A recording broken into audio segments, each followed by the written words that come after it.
Faleminderit që jeni pjesëmarrës sot, edhe për dëgjuar edhe mbi temën paralel si unë ndërveproj dhe si unë e shtjelloj këtë si temë dhe si e lidh me punën artistike që unë zhvilloj. Jo për te faktit si designer dhe fotografe, por duke qenë dhe e përfshirë në fushën akademike me studentët, me të rinjt kreativ. Dhe fakti se si e kam organizuar vetë prezantimin është i organizuar në 5 aspekte paralele, të cilat unë i shoh edhe se si kam arritur në faktin për të ndërtuar karrierën time dhe për të studiuar fotografi dhe dizajn, po dhe si transmetohet në përfundim tek të rinjt. Unë kam jetuar midis dy vendeve, Shqipërisë edhe Shteteve të Bashkuara të Amerikës, që në moshë të re, dhe gjithmonë ka qenë një udhëtim midis dy vendeve, dy shoqërive të ndryshme, dy kulturave të ndryshme, të cilat mirë apo keq kanë ndikuar edhe në formimin tim. Dhe mendoj që në lidhje me formimin tim, në atë zgjedhjen time parsorë, të studioja në artet e bukura me specializim fotografin, ka ndihmuar jashtëmase shumë edhe fakti që kam qenë prezente në Shtetet e Bashkuara të Amerikës.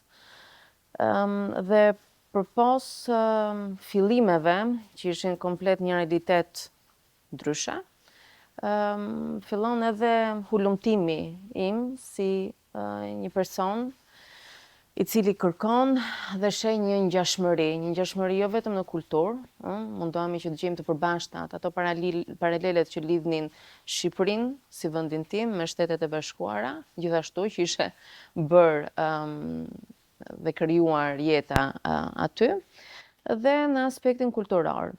Dhe janë 4 imazhe të cilat unë shpeshherë mendoj që njeriu ka në subkonsciencën e tij, të saj, harton imazhe të cilat i ripërsëriten dhe paralelisht këto i gjen dhe diku tjetër.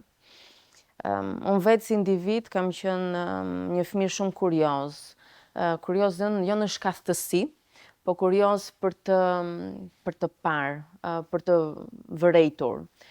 Dhe një nga aspektet që më mbetet si imazh, dhe prandaj sjell dhe imazhet dhe artistët sot këtu, mbaj mend që kur shkonim në shtëpi, bënim një rrugë përtej lanës, kanë qenë gjithmonë katet përdhese të pallateve, sipër urës së tabakëve, dhe kisha një kuriozitet të paparë të shoqja si ndërtonin njerëzit shtëpitë. Pra çfarë jetese, mënyrë jetese kryenin. Temperatura dritës, kur them ishte disa dhoma me dritë të ngrohtë, të ftohtë, më kuriozonte perdet, më kuriozonte jashtëmase shumë. Dhe mendoj që ka ndikimet e saj edhe në aspektin që pse kam studiuar fotografi, se gjithmonë doja të copëzoja këto imazhe dhe t'i kisha në memorien time. Dhe jo rastësisht sjell 4 vepra arti, të cilat kanë mediume të ndryshme komplet. Pikturë, fotografi, në dy raste janë fotografi dhe në rastin e fundit është për prap ilustrim. Janë nga artistë të ndryshëm, periudhave të ndryshme, por setupi, kontenti, ripërsëritja e këtij subkonsciencës të vetë mbase artistit apo të vetë terrenit kur shkryer, janë po të njëjta. Artisti i parë është Sërat, krahasuar me Henri Cartier-Bresson, një fotograf shumë i njohur, për Candid Photograph, i cili e sjell pothuajse identike në mënyrën e kompozimit, mënyrën e përqasjes e gjithçka tjetër. Sikurse ky paralelizëm që ekziston jashtme autor vërtet të njohur, që kanë lënë gjurmë në historinë, në kulturën dhe në fushën e fotografisë, ka dhe artistë shqiptar.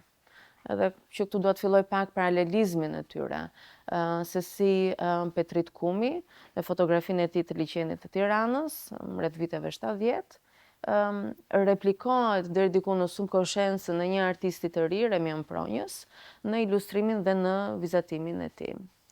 Pra, që në këtë aspekt, mendoj që ka një indicie edhe për punën time artistike se ku fokusohem. Dhe kjo mendoj që është faza ime paralel 1, që më definon mua si sonjë dhe nga niset hulumtimi im për të zhvilluar vetë aspektin artistik. Shumë fotografë të tjerë dhe artistë, sidomos kontemporan, themi ne kontemporan, po kanë që në vitet 50-60 që ushtrojnë si profesion, Franco Fontana, një fotograf italian, i cili e lidh vetë landscape-in urban ku ne jetojmë për ditëshmërinë tonë, e lidh dhe minimizon në një fotografi shumë të pasur, shumë minimaliste. Në të njëjtën kohë, mbas shumë vitesh, dhe Andrea Gërski replikon me subkonsciencën e vet, mendoj, të njëjtën gjë, fotografinë e tij të famshme Rhine 2, e cila është një fotografi që do të rikthej identitetin e landscape-it të caktuar duke manipuluar gjithë peizazhin, pra njerëzit që kanë qenë fotografi apo objektet e tjera. Dhe deri diku ka një paralelizëm se si ne her pas here rikthehemi në diçka që lind prej diku. Kalojmë te paralel 2. Dhe ku fokusohet disa nga seritë e punëve të mia dhe si i lidh. E përmenda në fillim që duke qenë që në vogël si kurioze, të shija më vete, jo trupat e përgjithshëm, të rifreskoja edhe një herë, le të themi, subjektin, duke menduar që pse ky subjekt aktual ndodhet në këtë kontekst të caktuar. Fillon edhe seria e fotografive që unë e quaj outer bodies, pa trupa që janë jashtë mirëqenies apo kushteve ideale të tyre. Dhe kjo seri ka të bëj me të njëjtin vend, ku unë shkoj dhe rivizitoj, por ndër vite të ndryshme. Sado që janë objekte të cilat kanë diferencë me njëra tjetrën, po prap janë objekte të cilave nuk i përshtatet kontekstit ku qëndrojnë. Pra janë objekte që dalin nga konteksti tyre parësor, transformohen dhe shndrohen në marrë një tjetër trajt dhe adaptohen me kontekstin të gjendur. Dhe secila nga punët e mia ka dhe një titull të caktuar, një titull i cili ose lidhet direkt me çfarë unë shikoj, ose lidhet direkt me çfarë unë mund të mendoj në subkonsciencën time që më rikthem po prap te ky objekt, pa rikujtesa e një identiteti që krijohet i ri, por që ekziston. Këto janë disa nga punët ku shpeshherë duken që humbasin funksionin e tyre parësor dhe riadaptohen me diçka apo me një funksion të ri. Her pas here në profilet e mia që unë mbaj në rrjetet sociale, i shoqëroj dhe me melodi të caktuara, sepse mendoj që dhe soundi dhe melodia të lidh shumë me memorien dhe shumë subkonsciencën e çdo njeriu për të krijuar një affiliation, pra një ndërlidhje të re me objektin e caktuar. Këto thash janë ndër vite. Dhe kalojmë te aspekti i tretë, që është paralel 3 e quajtur. Mbas një farë periudhe që patjetër observon, fotografon, jo gjithmonë të njëjtat subjekte, jo gjithmonë të njëjtën trajt fotografimi. Lidhet pak edhe me drejtimin që unë kam marrë vetë si individ, lidhur me vendin e punës ku unë bëj pjesë, me karakterin e vetë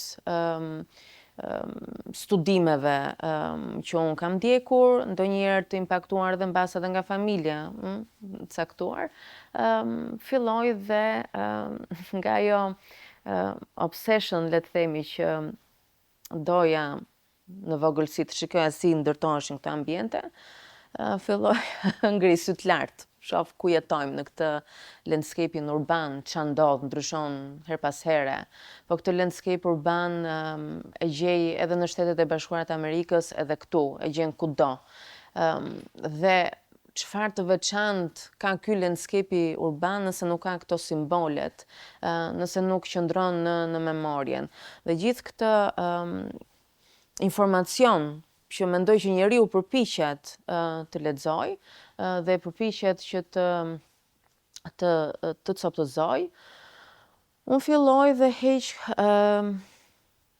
trupin nga konteksti aktual. Pra, nuk preferoj të fotografoj më në tërësi ambientin urban, pra landscape-in urban, po fokusohem të gjej detaje që mendoj që janë autentike të mia, sepse nuk mund të replikohet, ose edhe mund të replikohet, po më sjell ndërmend gjithmonë në mendimet e mia. Dhe këtë seri e quaj Fragmente, të cilat unë i copëzoj nga vende të ndryshme që udhtoj, nga landscape urban, nga ndërtesa, apo materialitetet të ndryshme që krijohen me anë, fal edhe fotografisë, dinamizmit të caktuar, linjave, teksturave, patternave e me radhë. Dhe diçka që duhet të theksoj është që nuk përdor manipulim. Manipulimi vetëm që unë përdor është çfarë unë shikoj, çfarë mua më sjell vetë landscape urban, dhe përqendrohem që të analizoj, përqendrohem që të fotografoj jo vetëm në kënde të ndryshme, po të gjej atë originalitetin se si mund përcillet një ndjesi e caktuar të landscape-it urban te personat.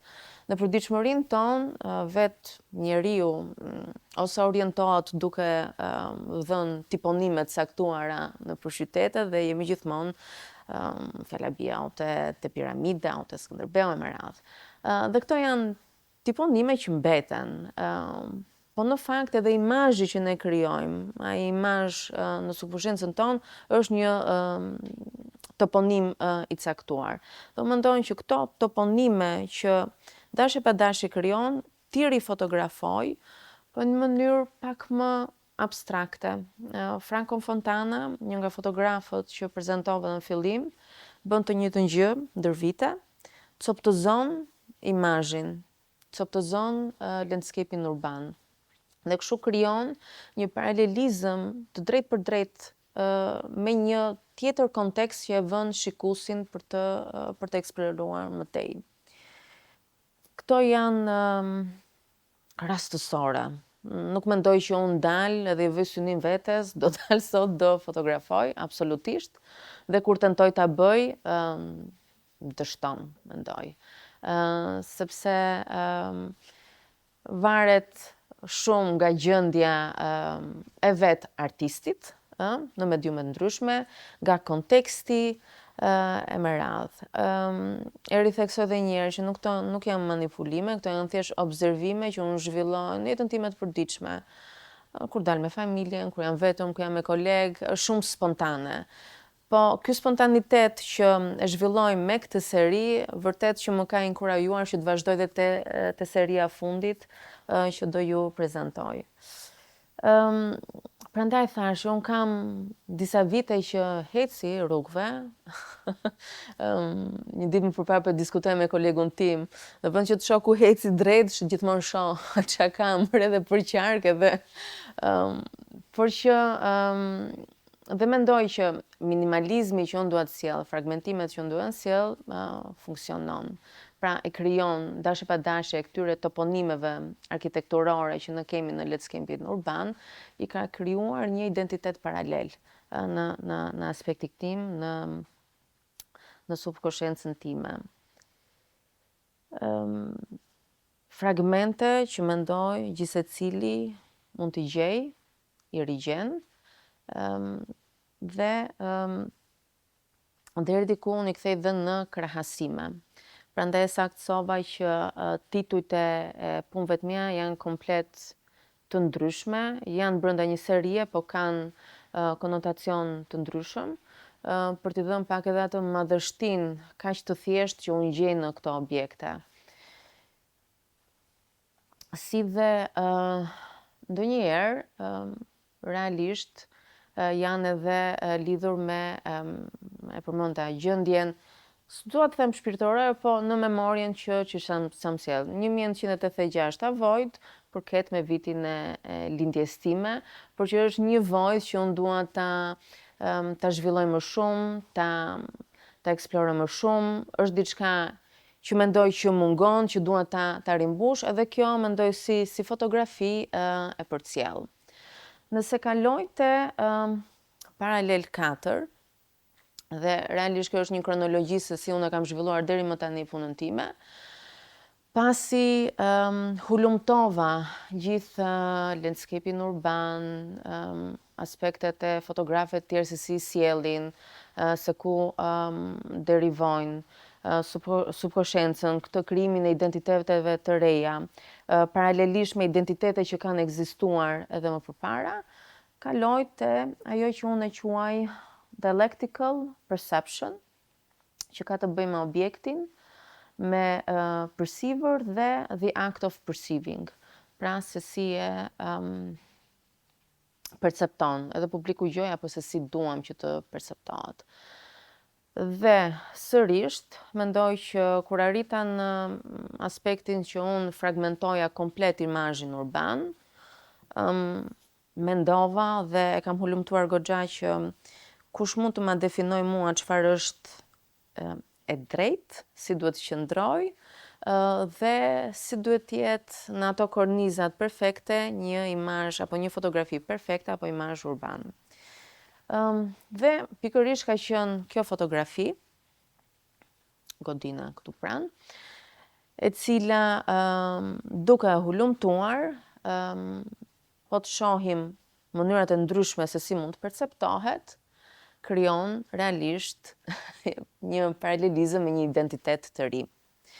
Dhe ky imazh, kjo fotografi, më ka shtyrë që të vijoj dhe me serit dhe me fotografitë e tjera, të cilat, për te faktit që fotografohen në të fragmentuara statike, unë kam filluar, jam në atë periudhën që kam filluar të jap një paralelizëm të ri, identitet të ri të tyre. Pra ta shohim një objekt, nuk ka pse të shihet i drejt për drejt dhe në tërsinë e tyre, po është komplet lishmëria e individit, artistit, fotografit, për ta përcjell në një mënyrë më ndryshe. Prandaj dhe titulli është Dialectic Perception, që t'jep një dualizim të imazhit që t'i sheh dhe se si individi mund ta perceptojë. Sërish po prap te fragmentimi, i cili po sërish unë preferoj mos i jap një bazë në këtë rast. Mos ketë një, jo vetëm bazë, po dhe një bazament.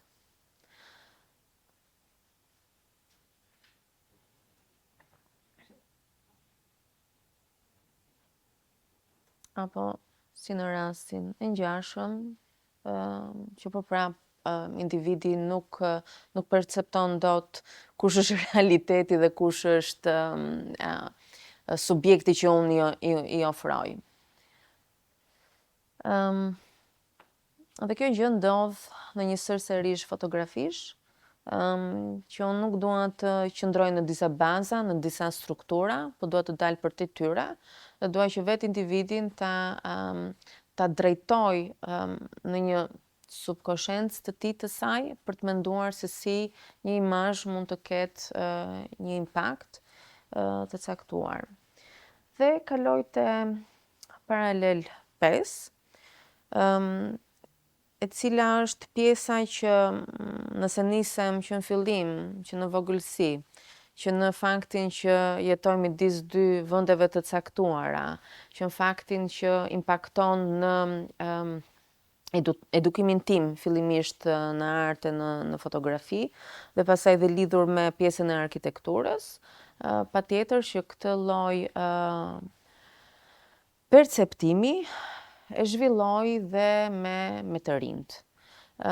Si vjet, vitin që kaloi, si vjet do jetë edicioni 3, po vitin që kaloi ishte edicioni 2 i asaj çfarë unë fokusohem dhe zhvilloj, që quhet Men's Altered Landscape, pa një landscape urban që vetë komandohet dhe alternohet nga vetë individët, nga vetë njerëzit.